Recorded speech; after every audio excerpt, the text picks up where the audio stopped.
Something's moving toward our planet that could end all life on Earth. It's a regular needle, weighing about 5 grams. You're probably wondering why it's so dangerous. Can something that small really do any harm? It's hard to say, because it's moving at the speed of light, and we don't really know what will happen when it hits. That's because the idea itself is hypothetical, so it leaves us with a bunch of questions. Here's the first one. What happens to a sewing needle in space? Could it actually accelerate to the speed of light? The short answer is no, but it's not that simple. In our universe, nothing that has mass can reach the speed of light. It takes energy to make any object go faster. Since there can't be an infinite amount of energy, nothing can ever accelerate that much. So in our case, we can simplify things. Let's say that the needle is moving at 99.9% of the speed of light. That's about 186,000 miles per second, or 670 million miles per hour. At this speed, the journey from the Earth to the Sun would take about 8 minutes.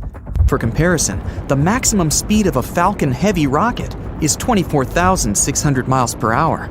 And the fastest car on Earth is more than 2 million times slower than the speed of light. The biggest rock to ever hit our planet was the Halleys meteorite. It weighed about 60 tons. It fell to Earth around 80,000 years ago and caused a lot of damage. Would something as small as our sewing needle be able to have the same effect? Sure it would. It's all about the energy involved. Small things traveling at almost the speed of light would have more energy in them than really big but slow-moving objects. So our speedy needle would hit the ground much harder. On impact, all the energy it contained would cause a mighty big kaboom. Everything nearby would just disintegrate. But could such a big explosion really destroy our entire planet? Let's compare this to the biggest blast humans ever made. The cloud of debris that followed this explosion was 40 miles high. It could be seen from a distance of 100 miles. About 50 megatons of explosive force was released into the atmosphere. The energy our needle would release as an explosion would be about 43 kilotons of force. That's less than what humans can cause, but it could still lead to massive damage. So if you hear on the news that something is headed for Earth at the speed of light, you'll definitely need to find some cover. Could people survive a collision like this? Well, it would be pretty scary. A dazzling flash of light would be followed by a shockwave of incredible force. The glass in all houses within a 2.5-mile radius would be smashed. Even the strongest buildings would collapse. All that energy coming from our needle would cause seriously big fires up to 1.5 miles from the epicenter. Everything at this spot would essentially be vaporized. The situation would be a little different if the needle went into the ocean. Just like a meteorite, its impact would cause a huge tsunami. But the shockwave wouldn't affect big cities, and people probably wouldn't be hurt. Although if it hit off the east coast of the United States, this tiny object could still cause flooding in New York. But other things could happen if a needle like this entered the Earth's atmosphere. Because it's moving close to the speed of light, the needle won't actually be a solid object anymore, but more like a bunch of atoms flying alongside each other. So it's possible that the needle would just pass right through our planet, the same way it would cut through a balloon. It would happen very quickly, in a split second. No one would even notice, and people would just go about their business. But here's the most incredible possibility. What if the needle hit a person? Well, there's a very small chance of that happening, just 1 in 1.6 million. Although something similar happened at least once, when 2 men in Turkey experienced rain made of rocks in 1888. But let's get back to our needle going at light speed. If the human body completely absorbed all that energy upon impact, it would just disintegrate. But there's another possibility as well. The needle could weaken the bonds between molecules and atoms in your body and pass right through them without causing any pain. You'd just feel something like a mosquito bite. Of course, it would still leave its mark. The needle would make a perfect hole in your body. But so long as it didn't go through your vital organs, you'd be fine. Plus, you could boast about your incredible good luck. The chance of a space needle hitting you is almost like winning the lottery. So it seems a needle moving at light speed wouldn't do that much harm. It might create a big crater in one spot, but the world would be all right overall. But what if something much bigger than a needle flew towards Earth? In 2013, a large meteorite entered the atmosphere above Russia. Luckily, most of it burned up before it reached the ground, but the largest piece of it that survived weighed slightly over half a ton. The meteorite exploded about 14.5 miles above the surface and lightly damaged more than 7,000 buildings. About 1,500 people were injured, but it was only moving at about 37,000 miles per hour. What would happen if it had accelerated to close to the speed of light? An object this big, moving at a speed of nearly 186,000 miles per second, would have an enormous amount of energy. Its impact would basically wipe out an entire continent. The blast wave would have such force that it would completely circle the planet and pull down absolutely everything in its path. The tsunami caused by the explosion would wash our civilization into the ocean. Humans would only survive if they made it to very deep underground bunkers. But once the dust settled and we went back up to the surface, we would find that there was nothing alive left on Earth. It would be more or less the same as when a meteor destroyed the dinosaurs millions of years ago. It's true that that meteorite didn't move as fast, but it was just as big. Of course, our planet recovered from that impact, and life returned. There is actually an object moving around in our solar system right now that could destroy half the Earth: Halleys Comet. It weighs about 220 billion tons. That's a whole lot of zeros. By the way, this comet has come close enough for us to spot it at least 30 times. The last time it could be seen was in 1986, but we'll have a chance to see it again in the not-too-distant future. Its next appearance is predicted for July 2061. If an object like Halleys Comet hit the Earth at the speed of light, it would completely change the shape of our planet. The blast would form a crater the size of Eurasia. After a blow like that, the Earth would never be the same again. Now let's talk about something that's a little more real, although it's seriously weird. Is there anything out there in the universe that can move at the speed of light? Well, almost. Scientists have discovered that some superactive galaxies can spit out hot blobs of gas the size of Jupiter. These galaxies are called Blazars. When they studied the blobs, the scientists scratched their heads in confusion because the speed of these things is about 99.9% the speed of light. To accelerate something as big as a bowling ball to that speed would take all the energy produced on Earth for an entire week. So imagine how much you'd need to fire off a Jupiter-sized lump into space. The chances are that these blobs are getting all that energy from supermassive black holes inside the Blazars. The hole itself absorbs tons of particles, but also accelerates others and pushes them out into space. This is the final game of the year. Millions of viewers are glued to their TV screens. The 50,000 people in the stands of the stadium are holding their breath. Everyone's waiting to see who will win this game. It'll decide the winner this year. The loudest fans have stopped chanting.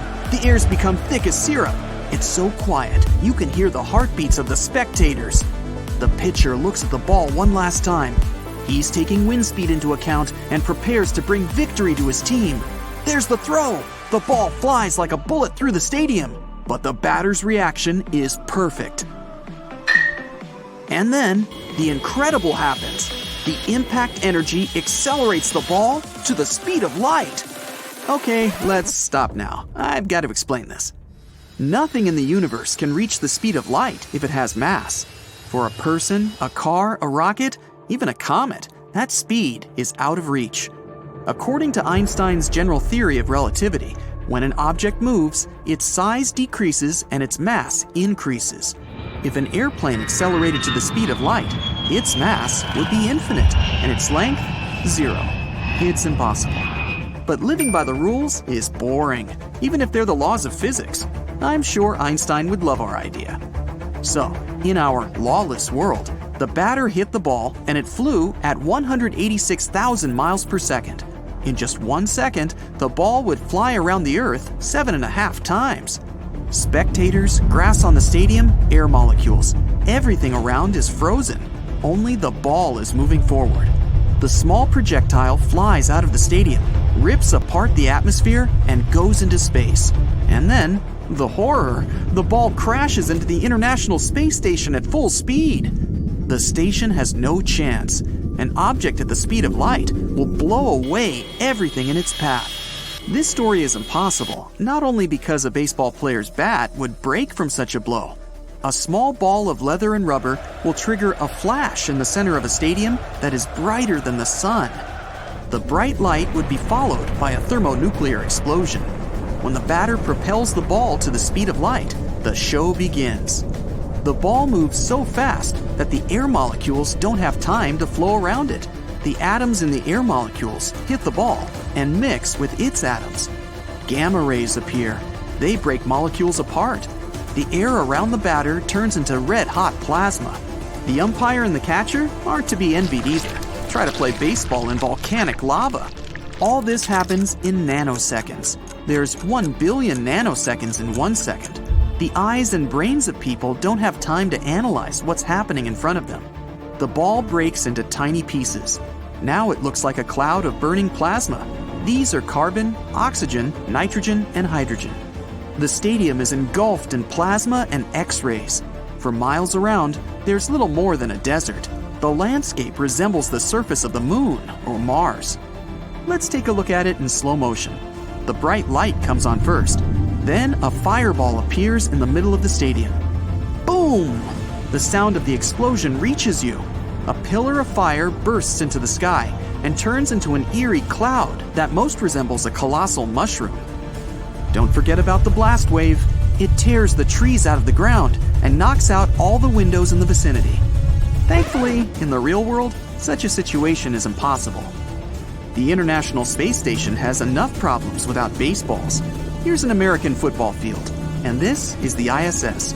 The station weighs 420 tons. This is the largest spaceship ever built by humans. The large size and weight of 320 cars doesn't prevent the station from flying 5 miles per second. The ISS orbits the Earth 16 times per day. At this speed, any particle can pierce the hull of the ship or tear off one of its solar panels. There are 2,000 active satellites flying around the Earth. Another 3,000 don't work, but continue their space travel. And that's not all. In space, there are 100 million pieces of debris no larger than half an inch. And we sent them there. At least 34,000 particles the size of your smartphone and more.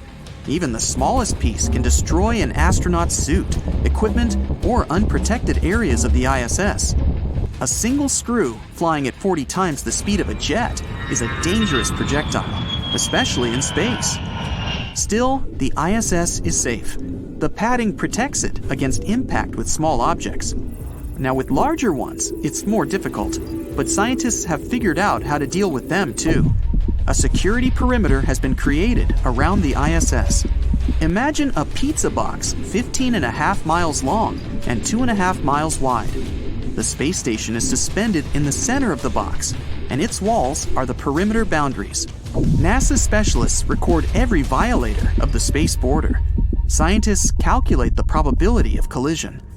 If it's dangerous, the ISS begins to maneuver and avoids the impact. In 2020, the station changed its flight route 3 times. Hundreds of objects enter the Earth's atmosphere every year. Most are burned before they hit the planet's surface. If the metal debris bursts through the atmosphere, it most likely end up in unpopulated lands or the ocean. Still, things happen. In the early morning of January 22, 1997, Lottie Williams was walking through a park in Oklahoma. In the pre-dawn sky, she saw a bright ball of fire. The woman decided it was a shooting star. Suddenly, she felt something touch her shoulder. It turned out to be a palm-sized piece of metal. The blow didn't harm Ms. Williams. She was the only person on the planet to have been hit by space debris. It was part of the fuel tank of the American Delta II rocket. The probability of getting hit by space debris is minimal. A huge kraken will sooner crawl into your room than a piece of a space satellite hitting you. Debris is invisible in the stream of thousands of small meteorites. They bombard the Earth's atmosphere every day. Most of the rocks are burned in it, and those that fall onto our planet are invisible. The only confirmed case of a close encounter with a meteorite was with Ann Hodges. In 1954, a space rock broke through the roof of a house and hit the woman in the thigh. The meteorite left a hole in the ceiling and a bruise on Ms. Hodges' leg. Let's imagine what would happen if an object the size and weight of a bowling ball flies toward our planet, naturally at the speed of light. In 2 seconds, our space object makes the distance from the moon to the Earth. The ball will crack, but we'll have time to start thermonuclear fusion. This process will release X-rays that will transform the atmosphere into a plasma bubble. It'll constantly expand.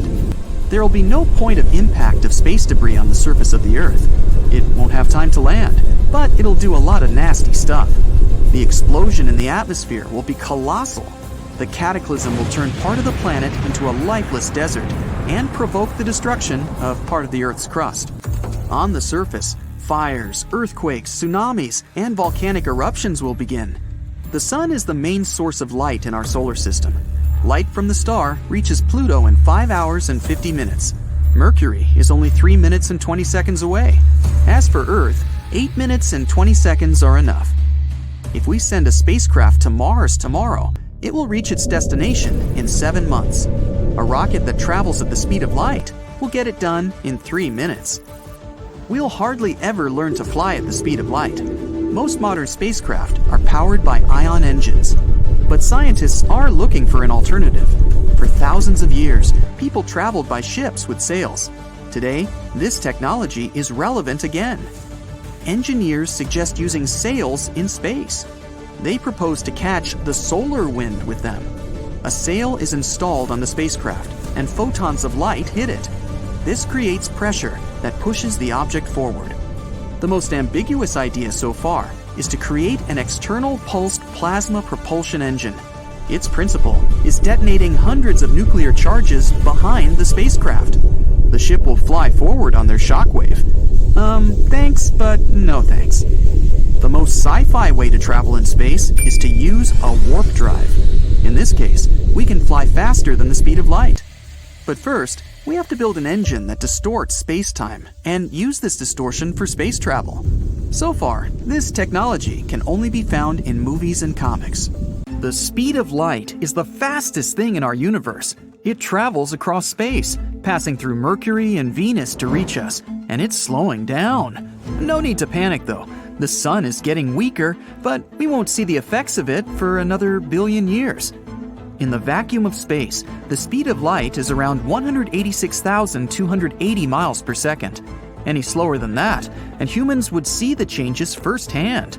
There would be some awesome effects, like colors changing and the brightness of objects fading.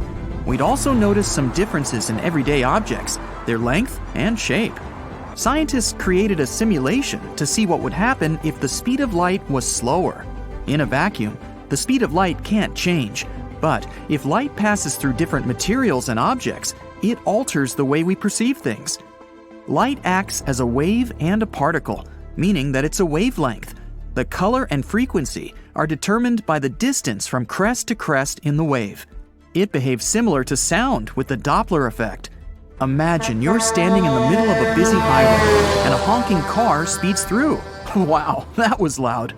You can hear that whoosh-like sound of the horn because the moving object produces the sound while you're stationary.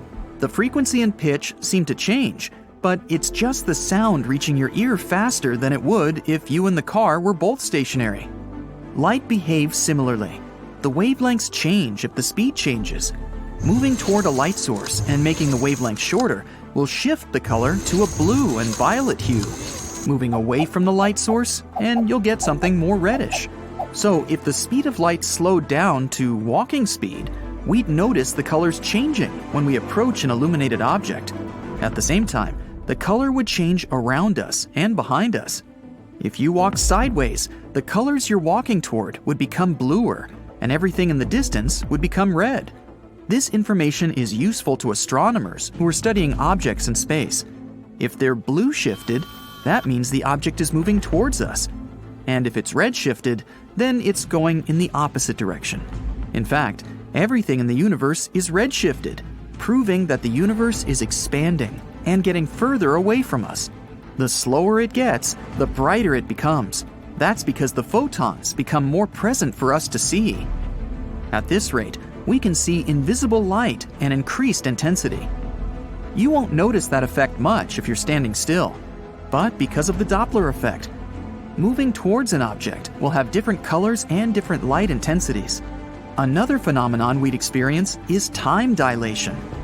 It's when you move at a similar speed as light and time decreases relative to someone who isn't. Space and time are relative. So if you're sitting at your desk wasting hours away, yeah, sounds familiar, doesn't it? All your movement will go through time and not through space. You're stationary, but you're still technically moving forward in time, slowly aging. The faster you move through space, the slower your movement through time will be. If you move at the same speed as light, then all your movement will be through space and not through time. To notice that, you'd need another person to watch you. You're not in a time machine. You're both on Earth experiencing the same time flow. To you, experiencing this firsthand makes it feel like you're going faster, because you're getting a lot more movement in space in a given time. The closer you get to the speed of light, the smaller you become. Well, not really, but it depends on who's watching. If you're the one traveling at such a speed, an object nearby will seem small, just as someone who's watching you travel at the speed of light will think that you're smaller than you actually are. The simulation that the MIT scientists conducted showed that if the speed of light drops, everything will become stretched out like a pancake. If you see mountains in the distance and then run at the speed of light, they will appear further away. Objects will become distorted, and it will feel like you're getting to a certain place faster because time has slowed down for you. If you're standing completely still and someone standing on your left-hand side throws a cube-shaped object over to your right-hand side, then naturally, you'll see one side of it unless it flips around. But in this new reality, you'll get to see the front side wrapping around the visible side you're seeing. If you're moving at the same speed as light in an infinite space, everything will be stretched out as you reach infinite speeds. In a world where people can walk at the same speed as light, we'll perceive nothing as normal. We'll have to get used to the way we see objects. Every movement we make will result in drastic shifts of colors. Even turning your head to look at something will feel weird. Let's say you're in a supermarket buying groceries, and you walk from aisle to aisle. The milk at the end of the counter will look like it's really close to you. But when you approach it, you'll start to feel like it's getting further away from you. The milk will also look a bit red. As soon as you get closer to it, it will shift to blue. If someone is passing through with a shopping cart, you'll see it as a sort of 3D model of a shopping cart. The color will shift as it gets further away from you. It will appear far away, but it's right in front of you. In fact, we don't really know the actual speed of light. Physicists gave it roughly 186,280 miles per second, but that constant is just for them to calculate other scientific stuff so we can understand it better. The problem is that we can only measure light with light beams and mirrors. But it's not like all we have to do is point a light beam at a mirror and measure its original path and its reflected path. Einstein's theory of relativity states that the original path of light moving from the source to the mirror may not be the same speed as the reflected light from the mirror back to the source. Hypothetically, if it takes light 10 seconds to travel from the source to the mirror and then back to the source, then we can conclude that each trip takes 5 seconds. But Einstein's theory is that it could take 9 seconds for light to travel from the source to the mirror and only 1 second from the mirror back to the source, or vice versa, or maybe completely different numbers altogether. That's why it's so difficult to measure light. A breakthrough came out for scientists when they managed to slow down the speed of light to 0 without losing its brightness. They did this by using ultra-cold atom clouds made with photonic crystals. These crystals are materials punctured with billions of tiny holes where light can refract. But what if we lived in a world where light stopped halfway? You'd wake up one morning and feel like it's twilight. You'd open the curtains and see that many car lights are on, but aren't so bright. You turn on the lights in your room, but feel like the bulb is tapping out. You replace it with another one, but it doesn't do the trick. You turn on the lights everywhere in your house, but it's all just giving weak light. You're confused and try to check if there's a problem with the electricity in your house, but it seems to be working well. You check on your neighbors, and they also have the same problems. Even experts in the field can't understand what's going on. Hours pass, and it's all the same. All the light in the world seems to have frozen halfway. Your phone is low on brightness, even though you bumped it up to maximum. Everything is getting darker. You learn from the news that it's a global problem. Light is slowly diminishing, and soon there won't be any of it in the world. You decide to wait it out while everyone else is panicking.